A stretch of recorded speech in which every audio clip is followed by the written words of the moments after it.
তুমি পিশাব বনে বসে আছো, গায়ের থেকে সুঘ্রাণ বের হয়, তোমার মাথার থেকে হাত থেকে তসবি পড়ে না, মাথার থেকে ঘোমটা পড়ে না, জালেমের সাথে তোমার দারুণ সখ্যতা, তোমার মুখ দিয়ে জালেমের বিরুদ্ধে কথা আসে না, তোমার বিরুদ্ধে খালি আলেম আলেমের দ্বন্দ্ব লাগানোর কথা আসে।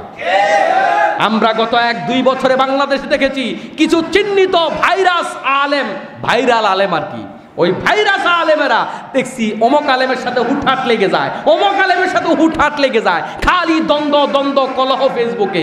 কিন্তু ওই আলেমদেরকে জাতির ক্রান্তি লাগলে অন্যায়ের বিরুদ্ধে জালেমের বিরুদ্ধে কথা বলতে শোনা যায় না। ওরা কি বোবা শয়তান, ওরা কি? আপনি আলেমের বিরুদ্ধে কথা বলতে পারেন, জালেমের বিরুদ্ধে কথা বলতে পারেন না। আপনি কি মানুষ? আপনার ঈমান আছে? আমার মুসলমান ভাইয়েরা, তাহলে আপনার আমার মতো সাধারণ মানুষদের একটা বড় অংশ আমরা কি করি? হুজুর আমরা এত কিছু বুঝি না, আমরা রাজনীতি বাজনীতি বুঝি না, পেট নীতি বুঝি। এই কথা বলার লোক আছে না নাই? যারা বলে পেট নীতি বুঝে, তোমাদেরকে এই আয়াত দিয়ে আল্লাহ পাক জাহান্নামে দিবে।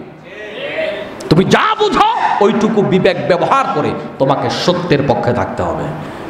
এই কথা বলার কোনো সুযোগ নেই আমি পেট নীতি বুঝি, তার মানে কি সুবিধাবাদী? আপনারা সুবিধাবাদী হওয়ার জন্য, এই পেট চালাবার জন্য আপনাকে আল্লাহ পাক বানাইছে নাকি? আপনি মুসলমান হয়ে কেমনে বলেন যে আমি পেট নীতি বুঝি, পেট নীতি করে? আপনাকে পেট চালাবার জন্য দুনিয়াত পাঠাইছে নাকি? পেটের দায়িত্ব দিয়েছে নাকি আল্লাহ পাক আপনাকে? পৃথিবীতে এমন কোনো প্রাণী নেই যেই প্রাণীর পেটের দায়িত্ব আল্লাহ নেয়নি। সুবহানাল্লাহ। আপনার পেটের দায়িত্ব তো আল্লাহ।